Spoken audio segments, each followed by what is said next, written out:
So our battery is completely dead, and now we're gonna open the trunk, but because the buttons doesn't work, we're gonna pop up the hood, jump start the battery to be able to open the trunk.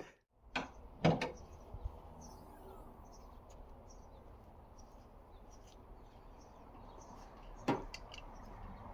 we're going to connect the jumper. The battery actually is in the trunk, but in the front you can connect the jumper right here. We have the jumping points. The positive right here near the fuse box, the red one, and the negative we can connect to any bolts that are connected to the frame. So these are the strut mounting nuts. So we have our jumper connected.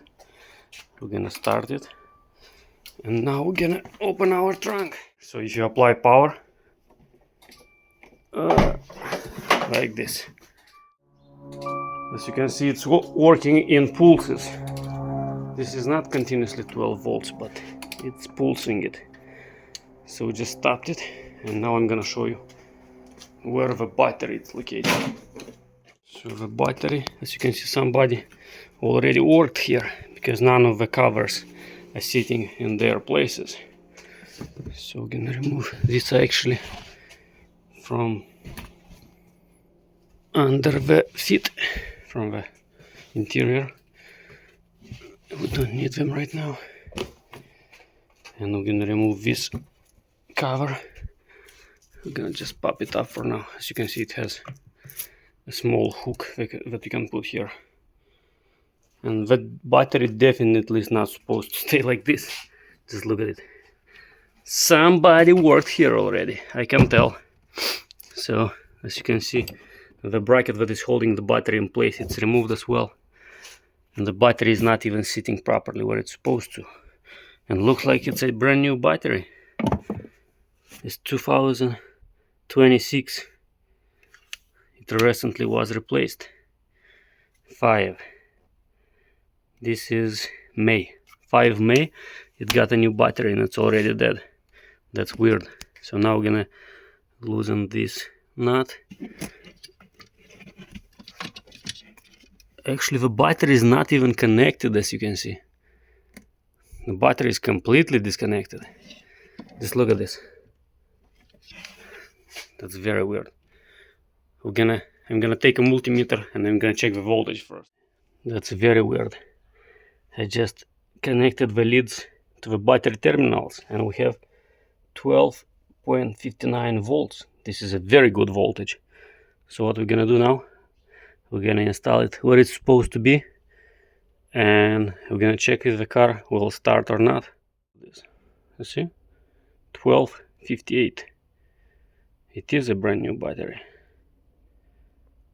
and it's fully charged. It's weird why it's not sitting in its place. Maybe it's longer and doesn't fit. I'm gonna try to remove it completely first, and I'm gonna see if it fits inside that place.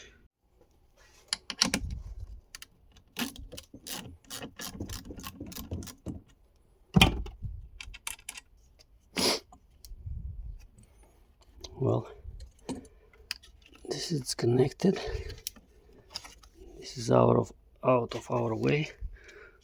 So now we can slightly raise it up from this side and pull it out.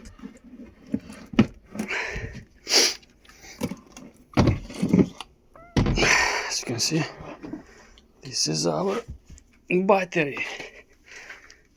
526 Napa Legend Premium AGM technology. Well, at least something good. If the engine is bad, at least we have a good battery. So I am very curious why it's not sitting in its place. Very curious. Maybe because the engine is bad, so nobody can come at the action and test it. Somebody just intentionally disconnected the battery, or maybe something else, I don't know. Here looks everything to be in a good condition. This is the bracket that is holding it, and looks like the bracket is sitting right here. maybe somehow like this. Let's see if the bolt is gonna fit. Yes, it does. So this is what was holding the battery. I'm gonna measure this distance to see if it's the same size as the battery or the battery is longer. So we have exactly 1 feet 2 inch, and the battery it's also 1 feet 2 inch. Just look at this, 1.2, so it should fit perfectly fine. Now I'm gonna try to install it back and connect everything and see if we will be able to start the.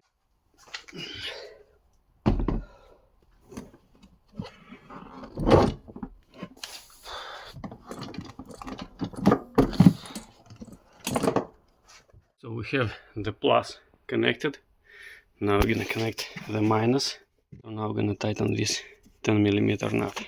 Once everything is connected, you can put the strap, but I'm not gonna. The strap goes around, so it keeps it secure in place, and this bracket. But I'm gonna check first to see if we're gonna be able to start the car to make sure everything is good. So our battery is connected.